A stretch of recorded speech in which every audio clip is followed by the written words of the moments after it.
All right, guys, today we're talking about simple ways to get faster, to jump higher, and to become more powerful in the gym. So, um, this time will not be complicated. It will be something super simple, and I hope you guys gain a lot from this. So, here are the topics. We're going to look at like why warm up should be coached. Maybe you should put the whistle down and actually do some coaching. Not all the time. Not hating on whistles, but sometimes we need to actually coach the warm ups.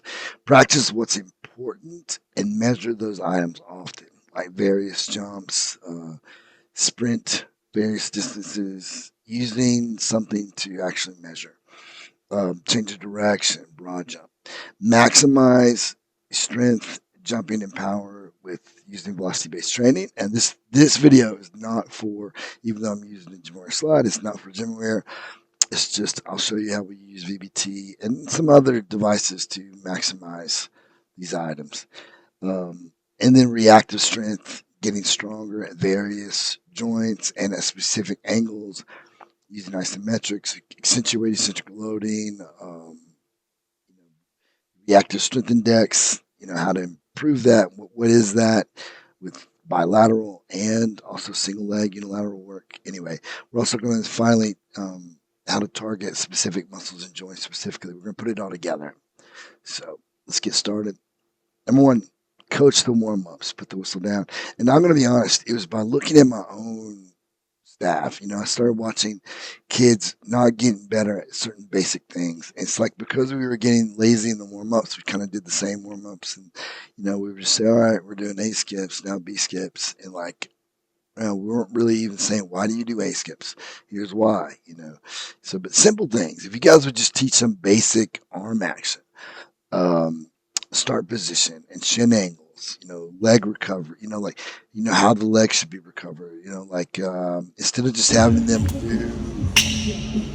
maybe make this quieter, but like, instead of just like doing this drill, why we're doing it, where the foot should strike, how to recover, why that when you recover that back leg during max velocity, you want the lower leg to come as close to the butt as possible without overextending, and you don't want the shoe pointing upwards, and why that you want to come in straight back but folded as much as possible at the knee joint. um, and also using things like the Grid Star and how to get the joint angles proper, for acceleration phase. You definitely mentioned the protein benefits. It's got. And then also like, wow, that's a good one. But like, let's just start actually coaching. So foot strike position. There's so many things that need to be coached. Number two is like practice and measure like what's important. So if jumping is important, then measure it. And you know what? It's fun. Athletes absolutely love to jump. Like this guy can absolutely fly out of the gym. Like he's well into the 11 feet. So, um, and then like doing more of the drop jumps because that's so important for getting that ground contact time as little as possible is so important for jumping, for change of direction, and then just practicing like the 10 yards and like getting the shin angles proper, like with the 10, with the 20, the start position, like, and when you do the 10, don't just measure it but actually coach it up and making sure that that opposite arm is really driving that foot through the ground. And then some tools that we use to measure. And we'll show you a few of these, like the ShredMill. We have the best lasers. Swift lasers are amazing. The easy jump mat, the vertex. It just makes it easy to measure these things every single week. Um, simple measuring tape, man. You don't, if you don't have all these cool tools, you can at least do the broad jump every single week and making sure that the kids are, if nothing else, they're going to give them something to beat every single week, which is they're going to maximize every single set, and then, looking at things like, the depth jump and trying to, got a 39-inch with a 0.35 ground contact time. That show me a few things, but that's important. I can tell you a bunch. Of course, change of direction is important in the 5-10-5. And then working on the steps for the 5-10-5. See, that was a bad, that was not really good as far as the technical prowess, but jumping, the ShredMill, using gear 2s and 3s are so awesome with the ShredMill because you can actually coach it up right beside them and see how it's actually paying off in those dunks. But here's a gear 3 in the ShredMill. It was Cam, by the way, is a rising ninth grader. Hitting, let's see what this might be the 20.9, but yeah, it's reversed there, but it's 20, he's down to 21.2 as of now. But practicing, teaching, and doing it often is super important. If sprinting is important, then practice it. And don't just do sprints. Don't just do 40s and 30s. Like measure it, video it, teach it, and kids will get better, We've been seeing some crazy results lately. And like when I say crazy results, measurable results. And then number 3, maximize strength, jumping, and power by using velocity-based training. So here's the thing. We know this, that for acceleration, this is the joint angles that we're looking at. We know that it's really based on how much force someone can put into the ground. That's why some bigger dudes for the first 10 yards can hang around, even with the running backs and the receivers. But then after that, not so much. But, for the acceleration, the gluteus maximus is concentric and eccentric, hamstrings, eccentric and concentric, consistent in the hip extension, knee stabilization, they control the leg swing, quadriceps, knee extensions, big concentric contraction, calves, big concentric, hip flexors, big concentric, because once you've extended, you're going to pull that leg straight up. So hip flexors, by the way, are super important. But they should be, if you want to get your hip flexors strong for the acceleration phase, I would have a lean like that and think about pulling from there, from the extension after they've been extended and pulling up. So velocity-based training helps to maximize compensatory acceleration. What is that? That means you're pushing as hard as you can through the entire range of motion. That's going to ensure that you recruit as many fibers as possible, many of the high threshold motor units as possible. And you're going to get all of the potential adaptations is what that's going to ensure. Then, do you do the full range of motion or specific range of motion? Meaning, a full range of motion if you're squatting is important. But do you have to do it all the time? No, absolutely. And will a partial range of motion probably relate to jumping and sprinting a little bit more? Yeah, for sure it will. However, when you do a full range of motion, you're going to maximize tendons, number one. You're going to maximize your tendon growth. You're going to maximize, your all of the elements that resist stretch, like the titin protein filament. But you're not going to pinpoint, your application of force is not going to be specific. So it does, if you're really wanting to, if you want your squat to apply to getting faster right now, then doing some like partial squats is going to be a good idea, or some higher angle, lunges would be important because of the angle of, like I say, 100, especially if you're talking about sprinters, because it's only for the first 10 or so yards they're going to have this really steep angle that you see here. Then, those angles are going to be, greater and greater. So you see here, you got a smaller angle. As they stand up, you got a greater angle. And then, so that means like doing partial squats are definitely going to come into play. But if you want to make the joint healthy, and you want to get all of the maximum gains from a squat, do a full range of motion. So there's a time and a place for both. Cleans, snatches, trap bar jumps should be measured, especially specific body weight percentages and loads, because you want to see, you don't want to see that your clean is getting better, because eventually you're going to get really good at it and you're going to be able to do it clean at not such a great, velocity. Well, you're still going to be over 1. So it's still going to be pretty fast, but it's not going to be as relatable as over here, because you see, cleans and squats are very specific up until, after the first 10 yards, which is, for an athlete, is the most important. But even after first, meters, you're at 0.3 contact time and 0.25 for elite sprinters. The velocity is at 5.5 and now 4.5. Now, Does that mean you'll never see these velocities in the gym? Absolutely not. Especially when you with the Olympic list at I'm not saying at maximal and maximal loads. You're not going to be you're not going to do a max snatch or clean at 4.5, but 75, 80%. I'll show you in a few minutes. We'll see. We'll wait and see if that's true or not. Depth jumps and drop jumps are going to be very specific to these, especially those drop jumps for ground contact time. And when it comes to like velocities, both I'd be very specific. Then you want to look at various vectors, because we use the anchor and we use the Sornex, the Exxentric Flywheel and the Sornex rack that goes along with it. We can do all kinds of cool things. So,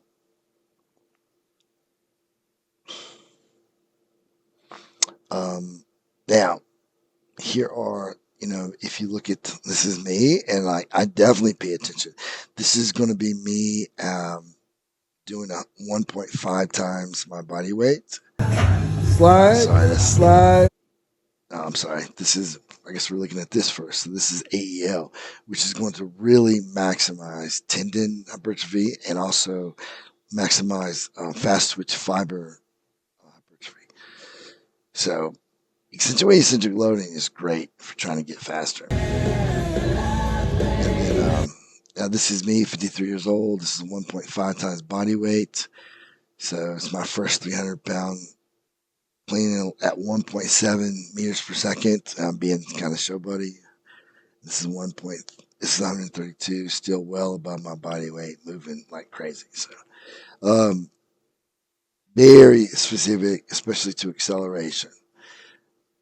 So if you think about that long, explosive, high rate of force development of the acceleration phase.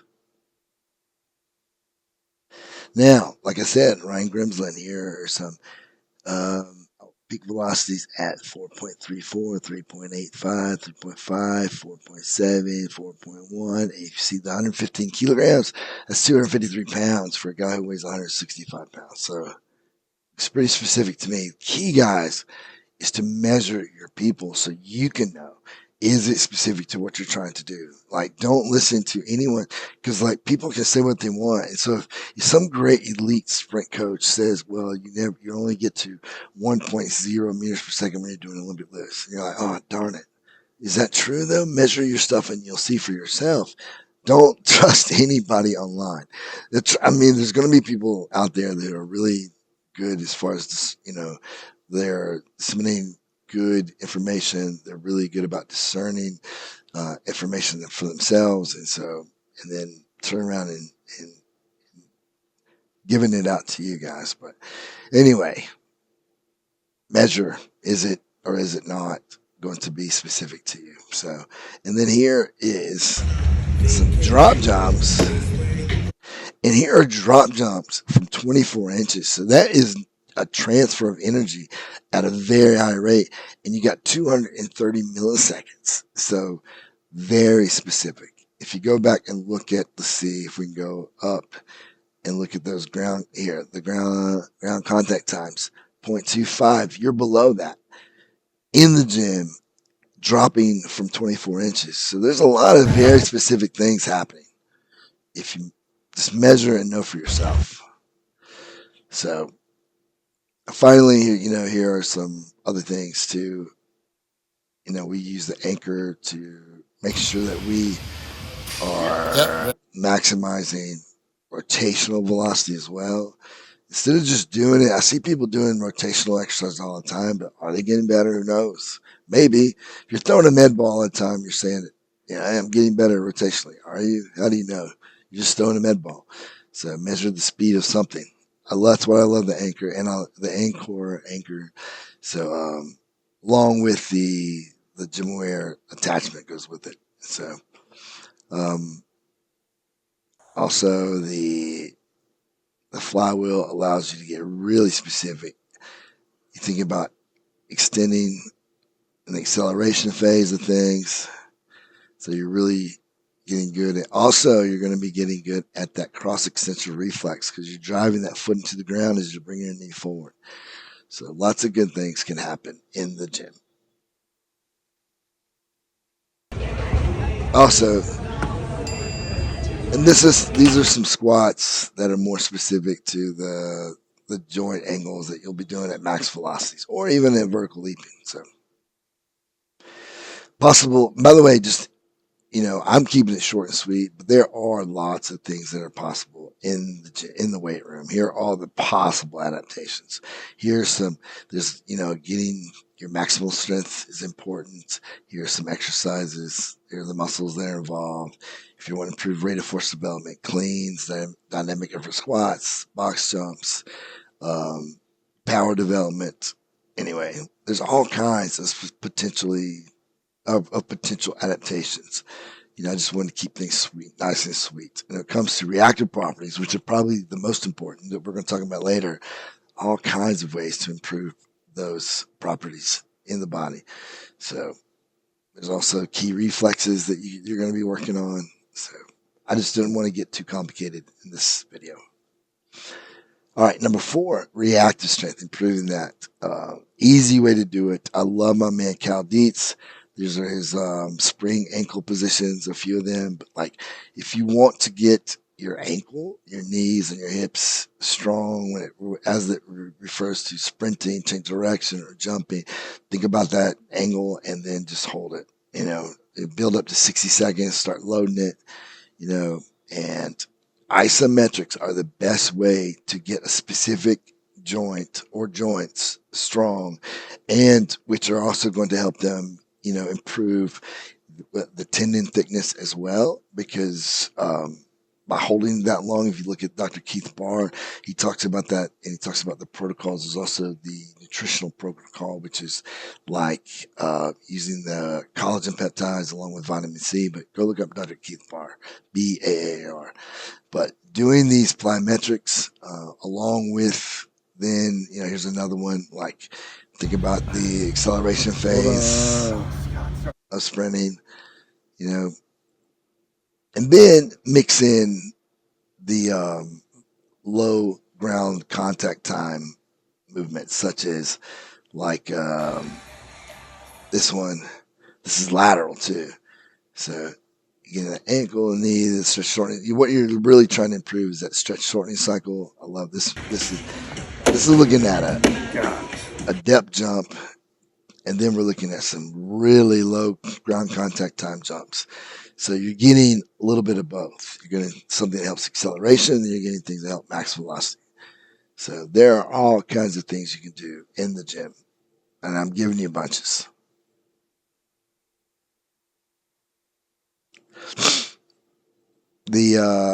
will say this: the flywheel is probably the easiest way to target specific joints at specific angles, especially when it comes to improving tendons and all the physiological properties that resist stretch, which is really what makes you really have that's what improves reactive strength the most, those properties. So here's the rear leg elevated split squat. And so what you can do is you can help yourself during the concentric and then let go during the eccentric, or at least let the pressure off. And then you can measure it with the velocity to make sure that's exactly what's happening. Because with GymAware, you can look at the eccentric velocity as it relates to the concentric velocity. And then getting even more specific, I'm doing hip extension. You can even do calf raises like that. Same thing. You can help yourself on the concentric part of the calf raise, then let go and then take it on yourself. So, and then of course there is using the weight releasers, which is really going to help you during the acceleration phase of sprinting. It's going to help you with jumping, especially if you're using velocity to ensure that you're doing you're really focusing on compensatory acceleration. So,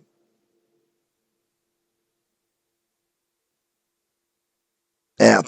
And then finally, putting it all together by targeting specific muscles and joints specifically. If you look at this, this is Usain Bolt, and this is the pose method by Dr. Nicholas Romanoff. And what happens? You see how close his heel is to his butt when he's recovering his leg through, and see that his foot is not facing upward. He didn't over rotate, so the bottom of his shoe is not up. It's just he's extending, and as he brings it through, he squeezes at the knee, and he creates that cross extension reflex. Is really what makes him bring that leg forward as fast as possible. You think about that's the reflex that when you stumble, it helps you keep from falling. And then your hamstrings slow this lower leg down from overreaching, so you can hit right up under the hips when it comes down. So, and then you think about the hip flexor right there is going to be strong from its full length. So when that hip flexor, when you've maximized hip extension and your hip flexor is fully lengthened, that is where you want to get it strong from. So whether you're doing acceleration or really max velocity, but definitely during max velocity, it's fully lengthened. And so that's where you want to get it strong from. So trying to mimic that here in this movement. And like, as you do it, something we're trying to work on now is bringing the heel even closer to the butt. So maybe bringing that up a little higher, just to like helps you get a little closer, just to be more specific. And then doing the Nordic leg curls. There's no doubt the Nordic leg curls are going to strengthen your hamstring eccentrically, because that is where it needs to be strong during max velocity. And then by doing the Olympic list, if you want to think about the high rate of force development, then there's nothing better. Here's a 165-pound man snatching 374 pounds from blocks. So he turns on his fibers fast. And so that's why he's able to do this. Unlike any of you probably that's watching this. He's jumping almost a 50-inch vertical leap, 49 inches right there he got. So 49.2. So let's see if there's anything else. So, here's some examples of the way we use the anchor thinking about specific angles, whether you're a baseball player, whether you're a golfer, whatever you are as far as a rotational athlete. With the anchor, you can do almost any. There's no vector you can't do. We use it for lateral jumps, for anything rotational, even for, extension. So, and then when it comes to moving weight fast, this is 308 pounds with bands, and he's just flying through it. But measure it. That's how you maximize your, that's 418 total pounds, and he's moving at 0.51, weighing 165. So measure it. Let's put it all together. Target your specific muscles and joints specifically. If you want to get those calves strong, isometrics, use the anchor, use the flywheel. If you want to get the knee strong, whether it's extension or flexion, you got your squats, you got your cleans, you got your Nordic leg curls. I've showed you so many movements, so much you can get from this video, and you can implement it starting tomorrow. It doesn't hard. If nothing else, guys, start coaching your warm-ups, man. Like, get those basics right. Arm action, start a basic start setup in the 2-point and 3-point stance. So that's it. Thanks, guys. I'll see you next time.